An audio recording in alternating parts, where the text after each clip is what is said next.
नमस्कार। आज आपके साथ आधुनिक भारतीय इतिहास का एक नया अध्याय लेकर के आए हैं हम। और बहुत ही यह अध्याय प्रतियोगिता परीक्षा में शामिल होने वाले अभ्यर्थियों के लिए लाभप्रद है। दोस्तों, आज का जो टॉपिक है उसका नाम होगा मराठा। और बहुत महत्वपूर्ण मराठा है। इसलिए मराठा इंपॉर्टेंट है कि जिस समय मुगल सत्ता अपने चरमोत्कर्ष पर था, अंतिम महान मुगल सम्राट शासन कर रहे थे, उसी समय मराठा शक्ति का उदय हुआ। और यह शक्ति शिवाजी के नेतृत्व में इसका उदय हुआ। और आने वाले समय में पेशवा के नेतृत्व में मराठा ताकत अपने शिखर पर पहुंच गया। दोस्तों, एक वक्त ऐसा लग रहा था कि मुगल का स्थान मराठे ही लेंगे, खास करके औरंगजेब की मृत्यु के उपरांत। जिस प्रकार से मराठा शक्ति का उदय हो रहा था, हर किसी को ऐसा नजर आने लगा कि अब भारत का ताज मराठों के सर सजने वाला है। दुर्भाग्य से इस ताज को सर पर आते आते पहुंचने से रोक दिया अहमद शाह अब्दाली।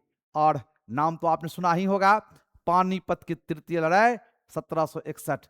अगर वो नहीं होता तो हो सकता है अंग्रेजों के बदले भारत के शासक मराठे होते। लेकिन इतिहास में दोस्तों इसका कोई जगह नहीं है। ये होता तो क्या होता, ये नहीं होता तो फिर क्या होता। इतिहास का मतलब ही होता है ऐसा ही हुआ। और इसी सिलसिले में आज बात करेंगे आपके साथ मराठों के विषय में हम। और मराठों से जुड़ा हुआ जितना भी ऑब्जेक्टिव सवाल बीपीएससी, यूपीएससी, विभिन्न स्टेट पीसीएस, बिहार दरोगा, बिहार एसआई, एसएससी, मतलब भारतवर्ष में जितनी भी परीक्षाएं होती है, जहां सामान्य अध्ययन के सवाल होते हैं, जहां इतिहास से प्रश्न पूछे जाते हैं, निश्चित तौर पर दोस्तों बहुत उपयोगी होगा। हम हर एक प्रश्न का व्याख्या के साथ अभी चर्चा करेंगे। ये तमाम PYQ है, आप ध्यान से सुनिएगा।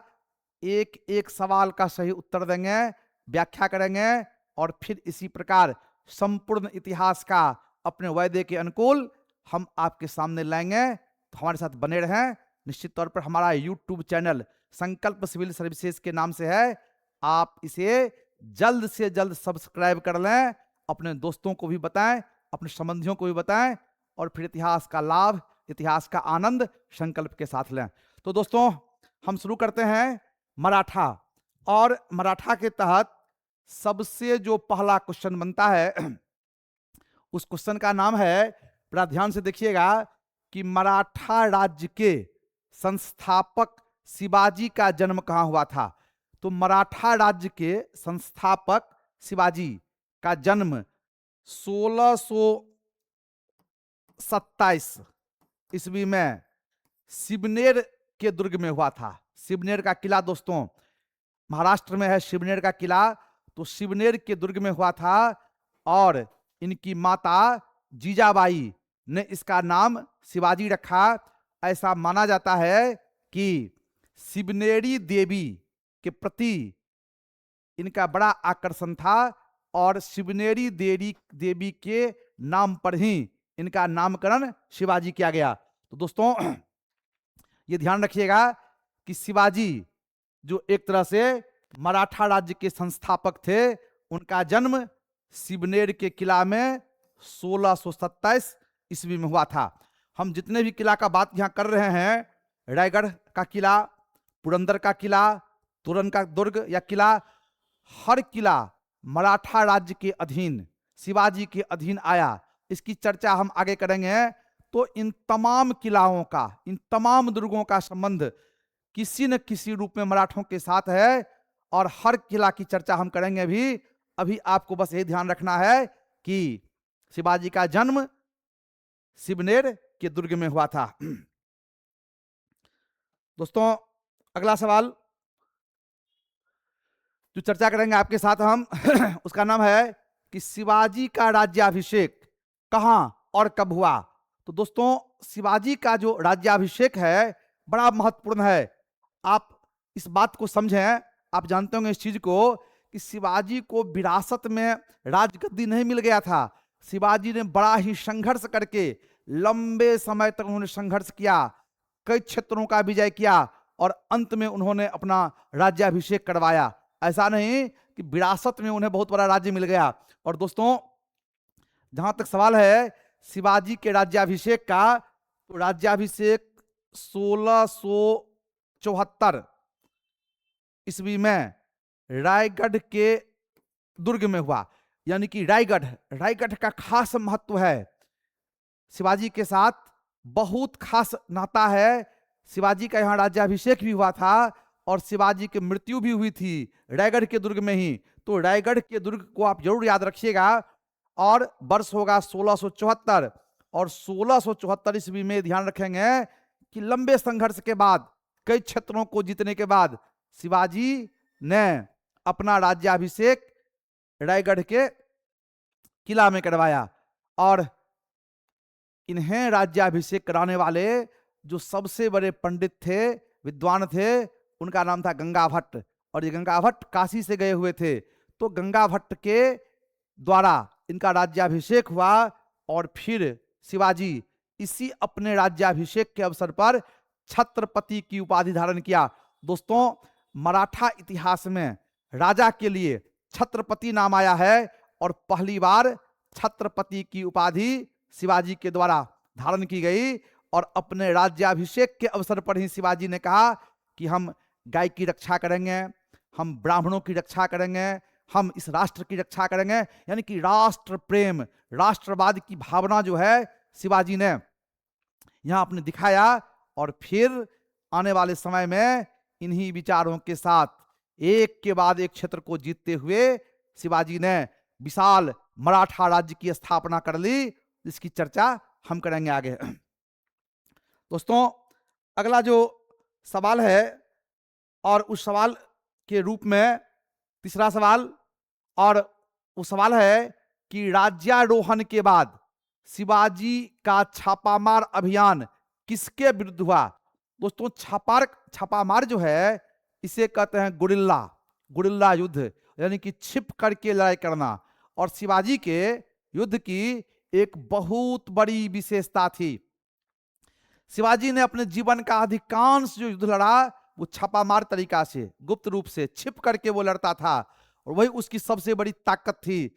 और जहां तक सवाल उठता है कि अपने राज्याभिषेक के बाद, अपने राज्यारोहण के बाद शिवाजी ने सबसे पहले किस राज्य के खिलाफ अभियान किया, तो इसका उत्तर सही दोस्तों होगा बीजापुर। यानी कि बीजापुर के खिलाफ। निश्चित तौर पर जब शिवाजी का राज्यारोहण हुआ तो बीजापुर के द्वारा शिवाजी के खिलाफ कई कॉन्स्पिरेसी, कई षड्यंत्र किए गए, और इसी कारण से शिवाजी ने बीजापुर प्रशासन के खिलाफ अपना यह अभियान किया। और आने वाले समय में हम देखेंगे कि मुगलों के साथ भी इसके संघर्ष हुए, गोलकुंडा के खिलाफ भी हुआ, अहमदनगर शासन के खिलाफ संघर्ष सबों के साथ हुआ शिवाजी का। लेकिन राज्याभिषेक के बाद बीजापुर प्रशासन के खिलाफ शिवाजी का पहला अभियान हुआ।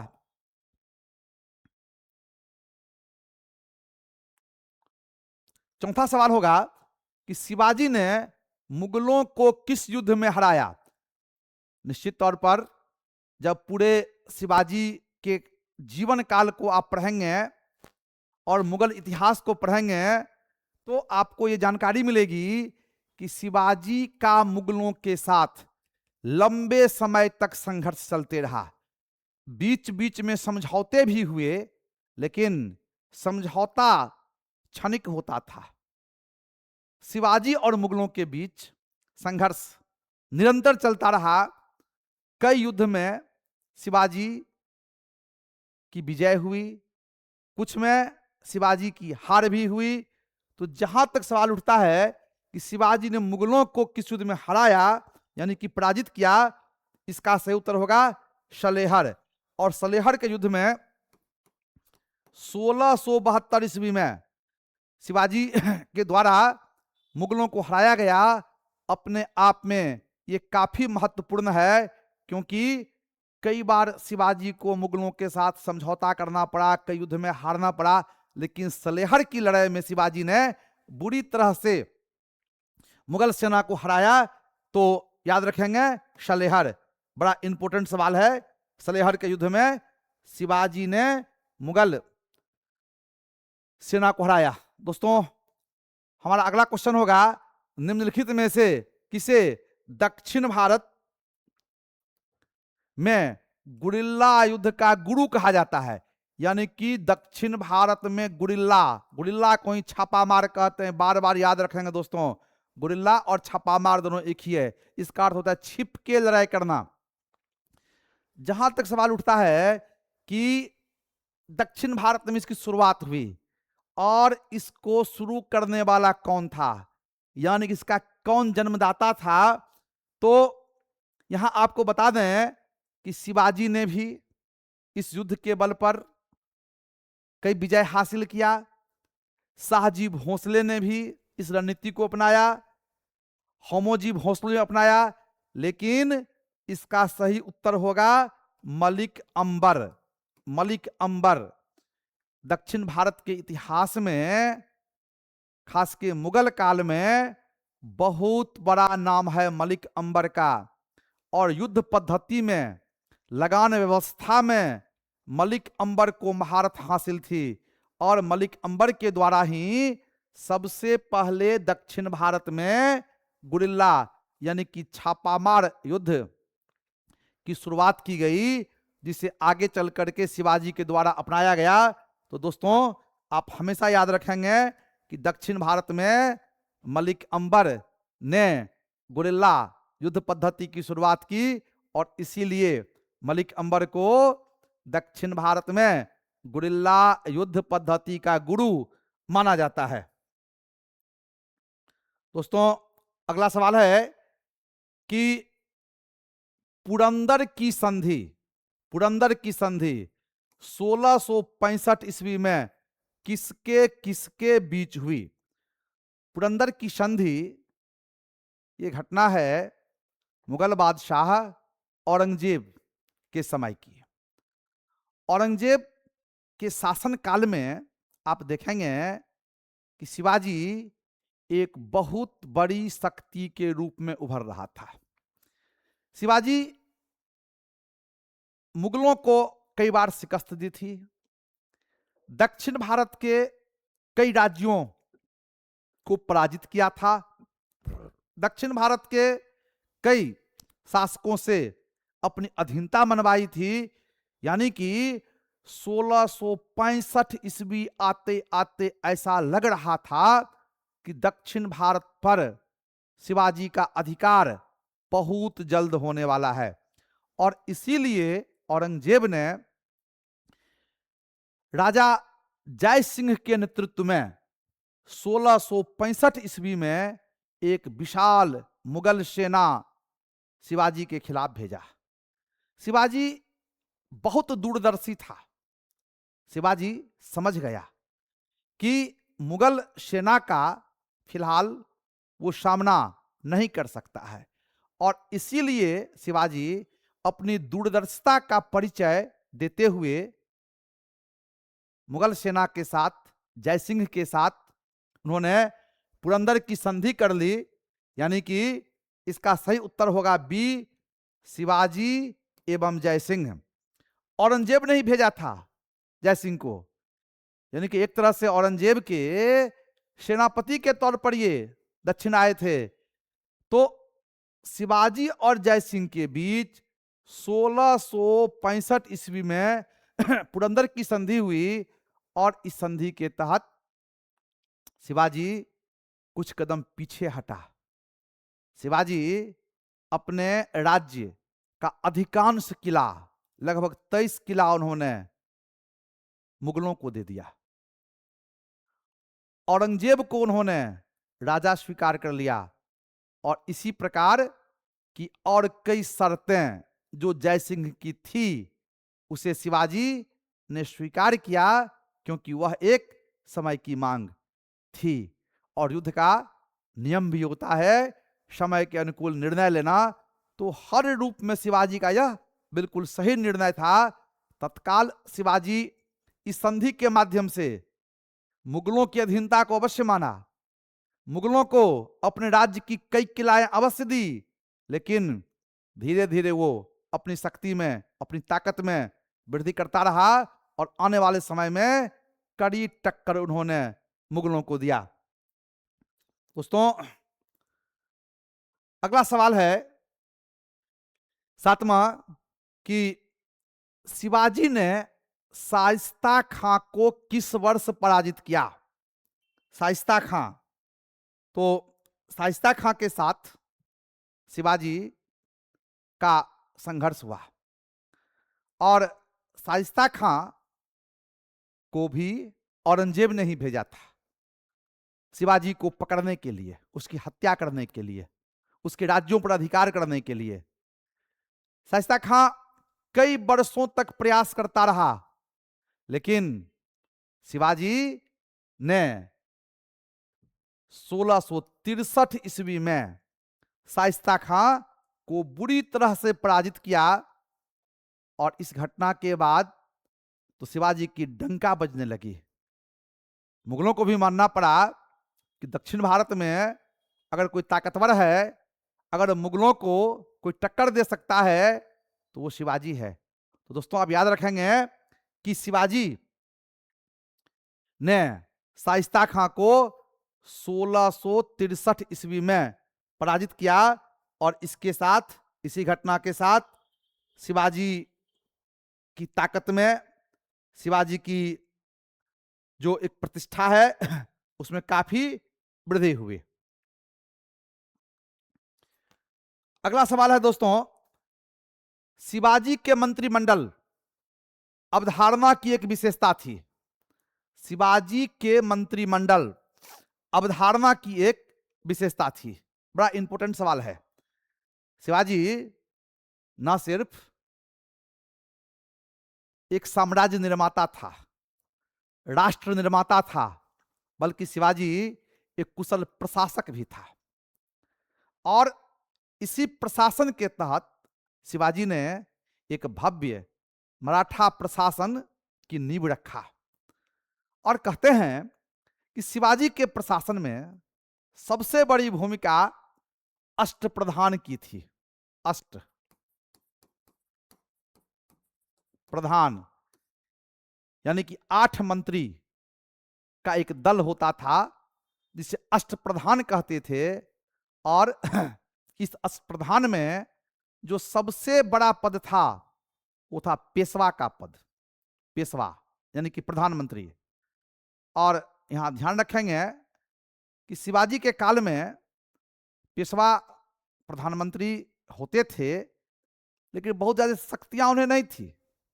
लेकिन आगे चल करके इसकी चर्चा हम करेंगे, अभी जानते होंगे कि आगे चल करके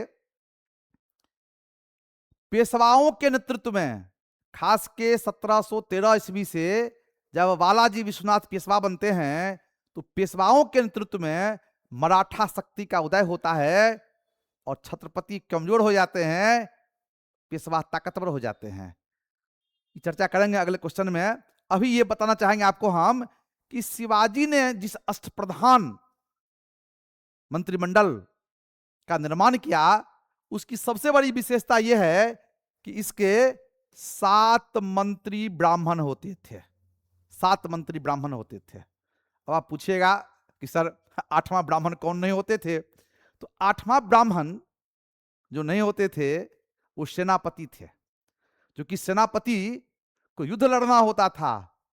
युद्ध में सेनापति मारे भी जाते थे और शिवाजी ने घोषणा किया था अपने राज्याभिषेक के अवसर पर कि हम ब्राह्मणों की रक्षा करेंगे, हम गाय की रक्षा करेंगे, हम देवता की रक्षा करेंगे, हम राष्ट्र की रक्षा करेंगे। तो ब्राह्मण के प्रति जो उनकी रक्षा का भाव था, इसीलिए शिवाजी ब्राह्मणों को सेनापति का पद नहीं दिया, बाकी जो 7 पद थे अष्टप्रधान का, वो ब्राह्मणों को ही मिलता था। और दोस्तों, एक बात आप यहां और ध्यान रखिएगा कि शिवाजी के प्रशासन के संचालन में, उसके साम्राज्य के विस्तार में बहुत बड़ी भूमिका अष्टप्रधान की रही। और जब युद्ध होता था तो उसमें इन अष्टप्रधान में से सिर्फ जो धर्म मंत्री होते थे, जो न्यायाधीश होते थे, इन दो को छोड़ करके बाकी को युद्ध भूमि में भी जानी होती थी। दोस्तों, अगला सवाल, 9वां सवाल है कि शिवाजी किसकी राज्य प्रणाली से प्रेरित था? यानी कि शिवाजी किसकी राजस्व प्रणाली, थोड़ा मिस्टेक यहां हो गया है, यहां राजस्व प्रणाली से प्रेरित था। यानी कि राजस्व, रेवेन्यू सिस्टम जो था शिवाजी का, वो किससे प्रेरित था? तो निश्चित तौर पर यहां पर शेरशाह भी दिया गया है, अकबर भी चर्चा मिलती है, सिकंदर लोदी का भी चर्चा मिलता है, लेकिन यहां सही उत्तर होगा मलिक अंबर। मलिक अंबर, और मलिक अंबर की जो राजस्व प्रणाली थी वो बहुत महत्वपूर्ण थी। कहीं न कहीं टोडरमल बंदोबस्त से ये प्रेरित था, और नया रूप में, नए लुक में, नए तरीका से दक्षिण भारत में मलिक अंबर ने इसे विकसित किया था। और शिवाजी मलिक अंबर के राजस्व प्रणाली, रेवेन्यू सिस्टम से प्रेरित होकर के अपने राजस्व प्रणाली का भी निर्माण किया। यानी कि इसका सही उत्तर हो जाएगा मलिक अंबर। 10वां क्वेश्चन है कि शिवाजी के आध्यात्मिक गुरु कौन थे? शिवाजी के आध्यात्मिक, यहां हम सभी जाने कि शिवाजी आध्यात्मिक प्रवृत्ति के व्यक्ति थे। शिवाजी की जो माता जीजाबाई थी वो भी आध्यात्मिक प्रवृत्ति की थी। यानी कि शिवाजी के जीवन में आध्यात्म का बड़ा महत्व है, और बचपन से ही शिवाजी के आध्यात्मिक जीवन पर सबसे ज्यादा प्रभाव रामदास का, यानी बी इसका उत्तर होगा, रामदास का देखा गया। और रामदास के आध्यात्मिक विचारों से प्रेरित होकर, प्रभावित होकर ही शिवाजी अपने जीवन में अध्यात्म को काफी महत्व दिया। और जहां तक दादाजी कोंडदेव का सवाल है, तो शिवाजी के संरक्षक थे। तुकाराम और एकनाथ का सवाल है, तो ये भी महाराष्ट्र के एक महान संत थे, और खास करके जो भक्ति आंदोलन हुए इसमें इन सभी की बहुत बड़ी भूमिका रही। इसका सही उत्तर हो जाएगा रामदास। शिवाजी गुरु रामदास, याद रखें, रामदास। बड़ा महत्वपूर्ण सवाल है। दोस्तों, अगला सवाल है, मराठा प्रशासन में अमात्य या मजमुआदार, अमात्य, प्रिंटिंग मिस्टेक हो गया है, अमात्य या मजमुआदार का क्या कार्य था? तो अमात्य या मजमुआदार, याद रखिएगा, मजमुआदार एक तरह से अष्टप्रधान के सदस्य थे। 8 मंत्री में एक मंत्री ये भी थे, और इनका संबंध था मुख्य रूप से आर्थिक जगत से, यानी कि आर्थिक क्षेत्र से इनका संबंध था। और इसी के तहत आप इस चीज को समझें कि यहां हो जाएगा राजस्व, राज्य लिखा गया है राजस्व, राजस्व, यानी कि सी उत्तर। अर्थात मराठा प्रशासन में अमात्य या मजमुआदार अष्टप्रधान के सदस्य होते थे, जिनका काम था राजस्व से संबंधित बातों को देखना, उसका निर्धारण करना, और राज्य के इकोनॉमी को मजबूत करना। दोस्तों, अगला सवाल कि मराठा प्रशासन में गांव का प्रमुख कहलाता था, गांव का प्रमुख। गांव, मराठा प्रशासन में एक प्रशासनिक हायरार्की थी, यानी केंद्र से लेकर गांव तक का एक अच्छा हायरार्की थी। और इसी हायरार्की में जो गांव के प्रशासन के प्रधान होते थे उन्हें कुलकर्णी कहते थे। कुलकर्णी। प्रश्न पर गौर कीजिएगा कि मराठा प्रशासन में, ध्यान रखिएगा, प्रशासन में, और प्रशासन में गांव का प्रमुख की जहां तक बात आती है तो कुलकर्णी, और जहां तक पटेल या पाटिल का संबंध है ये गांव के मुखिया होते थे। निश्चित तौर पर इनकी भी भूमिका होती थी, लेकिन प्रशासनिक स्तर पर यदि हम बात करेंगे आप ध्यान कुलकर्णी रखेंगे, और कुलकर्णी मराठा प्रशासन में गांव के प्रधान या प्रमुख कहलाते थे। दोस्तों, अगला सवाल कि पेशवा वंश की स्थापना की। पेशवा वंश, पेशवा, हम चर्चा पहले भी किए थे कि शिवाजी के अष्टप्रधान में, उसके मंत्रिमंडल में सबसे बड़ी भूमिका पेशवा की होती थी। पेशवा इन प्रधानमंत्री। और शिवाजी के जीवन काल में ये नाम मात्र के ही प्रधान होते थे। एक सचिव के तरह अष्टप्रधान के तमाम लोग कार्य करते थे। आने वाले समय में खास करके जब औरंगजेब की मृत्यु हो गई और शाहू मराठा क्षेत्र में छत्रपति बना, और शाहू को छत्रपति बनाने में सबसे बड़ी भूमिका बालाजी विश्वनाथ ने निभाया, और इसीलिए बालाजी विश्वनाथ को शाहू ने अपना पेशवा बनाया। और कहते हैं कि शाहू छत्रपति और बालाजी विश्वनाथ पेशवा। बालाजी विश्वनाथ इतने दूरदर्शी थे, इतना प्रशासनिक अध्ययन उनके पास थी, इस प्रकार साम्राज्य पे उनका पकड़ था कि धीरे धीरे आप देखिएगा इसी समय से छत्रपति का जो प्रभाव है मराठा राज्य में वो घटने लगा और पेशवा का प्रभाव बढ़ने लगा। एक वक्त तो ऐसा आया कि पेशवा ही सब कुछ हो गए मराठा राज्य के, छत्रपति मात्र औपचारिक प्रधान बन के रह गए।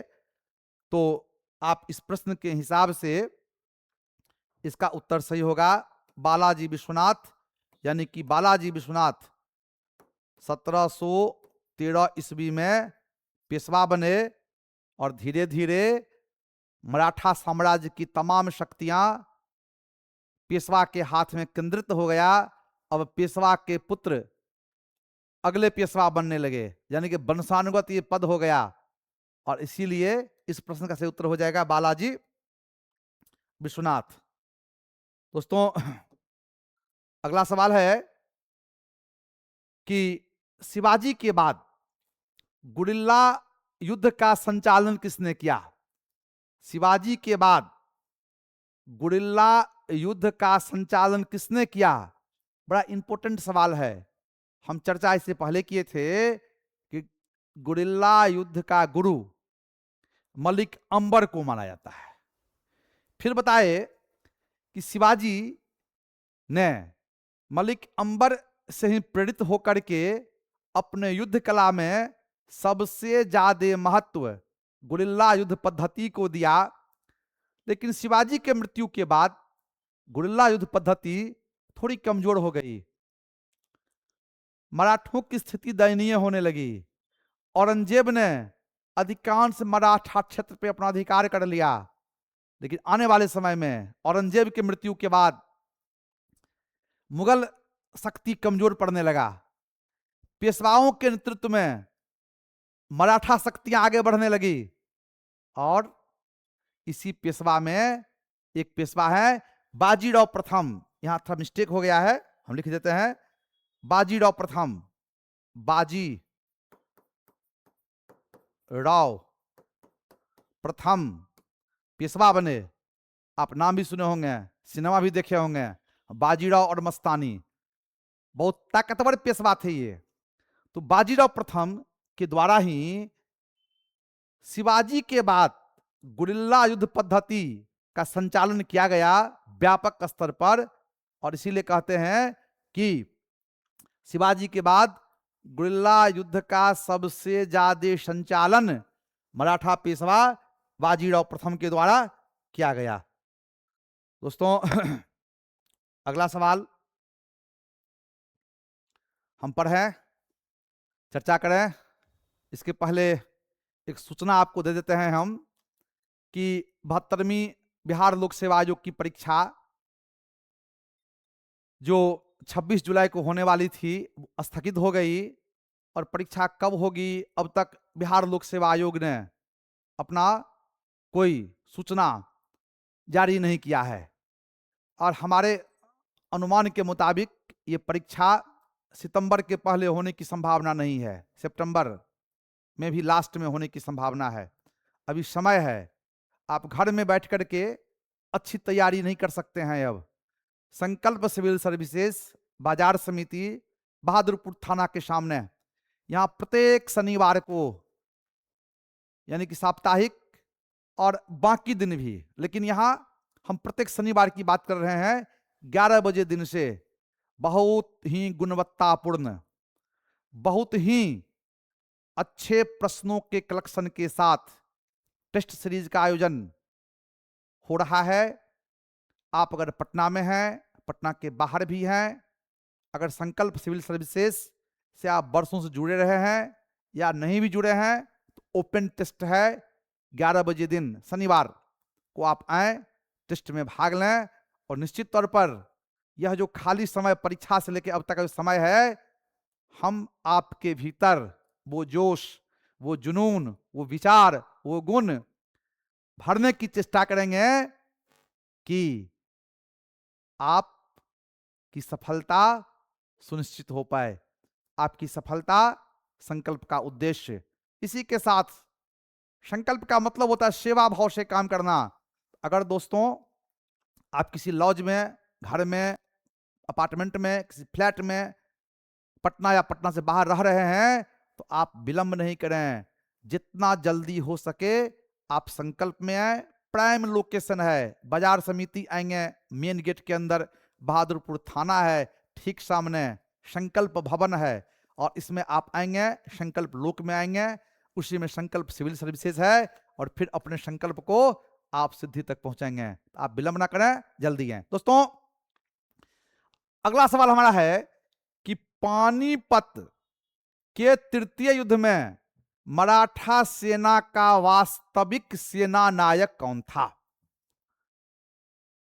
हम बार बार चर्चा किए हैं, भारत के इतिहास में पानीपत के तृतीय युद्ध का बड़ा खास महत्व है। और इसी खास महत्व के साथ आप ये जाने कि 1761 ईस्वी में पानीपत का तृतीय लड़ाई हुआ। और ये पानीपत का जो तृतीय लड़ाई है, ये अफगानिस्तान के शासक अहमद शाह अब्दाली और मराठों के बीच हुई। इस समय मराठा पेशवा बालाजी बाजीराव था, मराठा शक्ति अपने चरम पर था। कहते हैं कि मराठा पताका पूरे भारत में फहराता था। कटक से अटक, आप सुने होंगे, कटक से अटक तक इस राज्य का विस्तार हो चुका था। और इसी को रोकने के लिए अहमद शाह अब्दाली ने भारत पर आक्रमण किया। और इस प्रकार पानीपत हरियाणा में है, तो पानीपत के मैदान में मराठे और अहमद शाह अब्दाली के बीच संघर्ष हुए। और मराठों की ओर से 2 सेनापति था, एक था विश्वासराव, दूसरा था सदाशिवराव भाव। ये दोनों ही नेतृत्व कर रहे थे। लेकिन अगर वास्तविक रूप में हम करें, इस प्रश्न के अनुकूल जो उत्तर होना चाहिए, सदाशिवराव भाव यानी कि वास्तविक सेनापति पानीपत की लड़ाई में मराठों की तरफ से सदाशिवराव भाव था। और इस युद्ध का परिणाम बड़ा दुखद रहा। कहते हैं इसमें विश्वासराव और सदाशिवराव भाव दोनों ही मारे गए।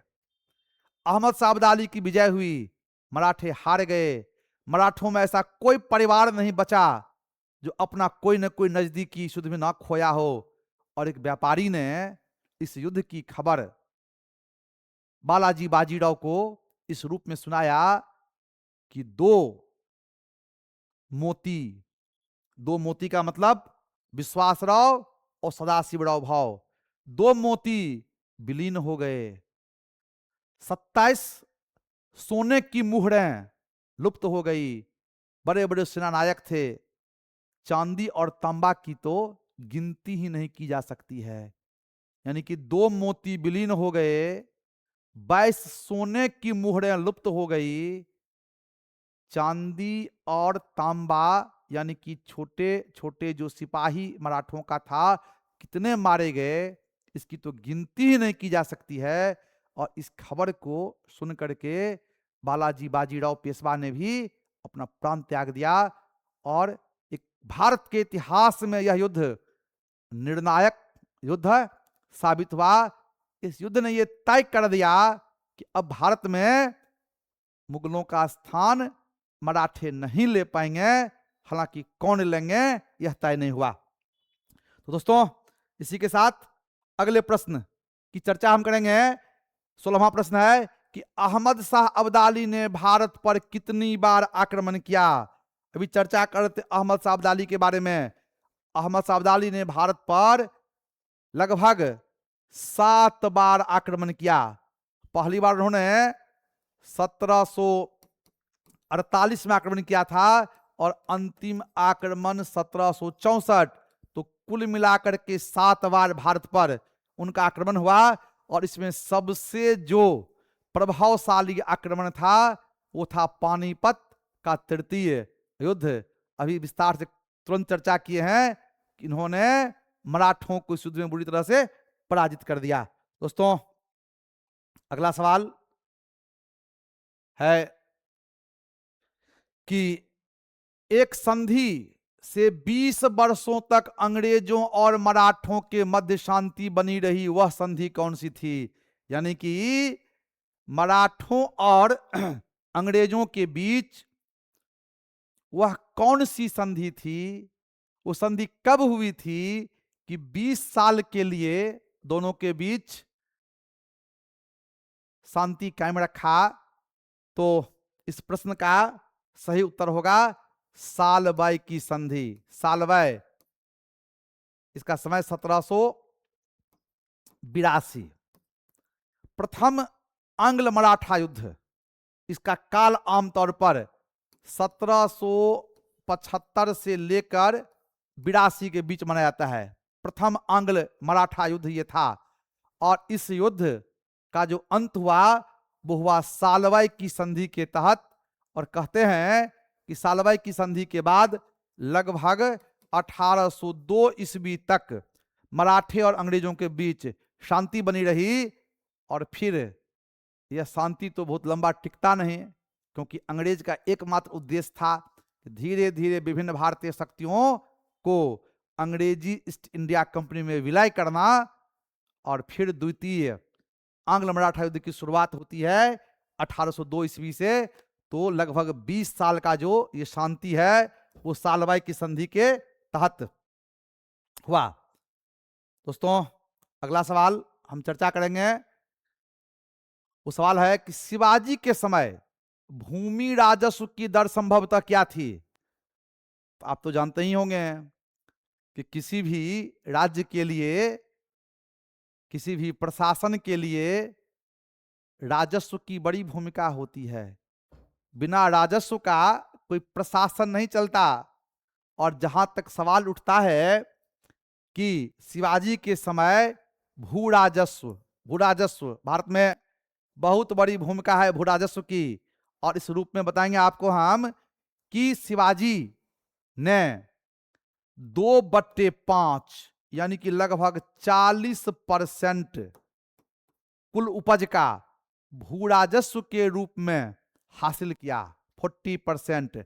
आमतौर पर भारत में 1/3 देखा जाता था, जनरली 1/3। लेकिन शिवाजी 40% अर्थात 2/5 वसूल किया। इसका सही उत्तर हो जाएगा सी। और शिवाजी के प्रशासन में, शिवाजी के राजस्व की प्राप्ति में चौथ और सरदेशमुखी की सबसे बड़ी भूमिका थी। अलग टॉपिक के तौर पर मैं अलग डिस्कशन में चर्चा इसकी करेंगे हम, लेकिन इस प्रश्न का उत्तर हो जाएगा 2/5 यानी कि 40%। दोस्तों अगला सवाल हो जाएगा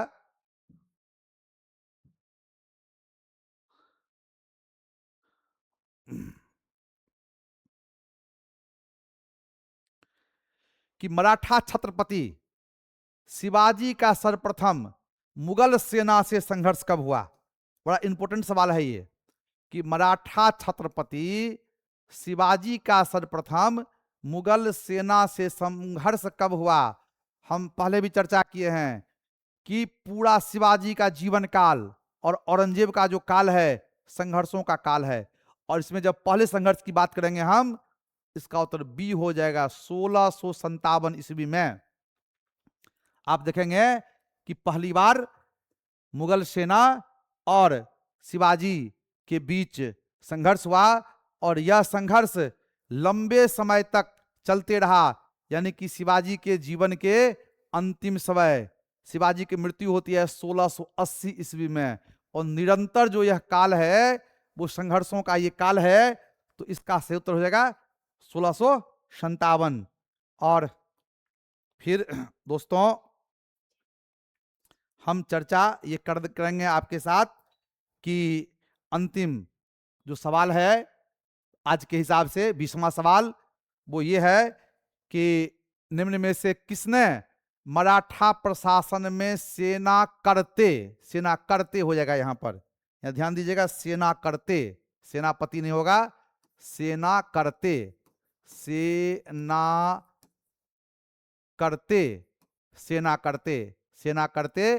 के पद का सृजन किया। सेना करते, इसका सही उत्तर हो जाएगा सी यानी कि साहू जी इसका सही उत्तर होगा। और ये बता दें कि साहू को मुगल बादशाह बहादुर शाह प्रथम ने किला से यानी कि बंदी से रिहा किया। और जब रिहा किया तो बालाजी विश्वनाथ मराठा पेशवा में, मराठा प्रशासन में इनकी बड़ी भूमिका। और कहते हैं कि इन्हें ऐसा लगा कि ताराबाई से, जो उनकी चाची थी, निपटने के लिए हमारे संगठन को मजबूत होना चाहिए। और इसी पर्पज से साहू ने पहली बार सेना करते के पद का सृजन किया। और सेना करते मराठा प्रशासन में बहुत ही अहम भूमिका का निर्वहन किया। अब याद रखेंगे कि मराठा प्रशासन में साहू जी ने सेना करते के पद का सृजन लगभग 1708 ईस्वी के आसपास उन्होंने किया। तो दोस्तों आज यहीं तक हम आपके साथ, लेकिन हम प्रतिदिन रहेंगे, हम प्रयास कर रहे हैं, हम कोशिश कर रहे हैं इतिहास में जितना भी टॉपिक है एंशिएंट हिस्ट्री से लेकर के और भारत की आज़ादी तक, हम विस्तार से सबका PYQ जितना भी है हम बहुत ही विस्तार से चर्चा करेंगे, हम व्याख्या करेंगे। आप ध्यान से इसे सुनिए, आप समझिए, आपसे याद कीजिए, परीक्षा हॉल में बहुत काम देगा आपको। इसलिए आप अवश्य इसे सुने, नियमित रूप से सुने, बार बार देखें, कॉपी में नोट भी करते चले जाएं। और यदि कहीं कोई दिक्कत होती है तो संकल्प सिविल सर्विसेज बाजार समिति बहादुरपुर थाना के सामने आकर के आप मिलें। दोस्तों हम स्वयं तमाम अभ्यर्थियों से मिलते हैं। किसी अभ्यर्थी, चाहे हमारे कोचिंग में पढ़ने वाले हों या बाहरी विद्यार्थी हों, किन्हीं अभ्यर्थियों से मिलने में हमें कोई परहेज नहीं है। हम स्वयं मिलते हैं, एक एक करके बात करते हैं, सहयोग करते हैं, मोटिवेट करते हैं, सफलता तक पहुंचाने का प्रयास करते हैं। सेवा ही संकल्प है, ये हमारे जीवन का मकसद है। इन्हीं शब्दों के साथ अपनी वाणी को विराम देते हैं, फिर मिलेंगे, बात करेंगे। धन्यवाद, नमस्कार।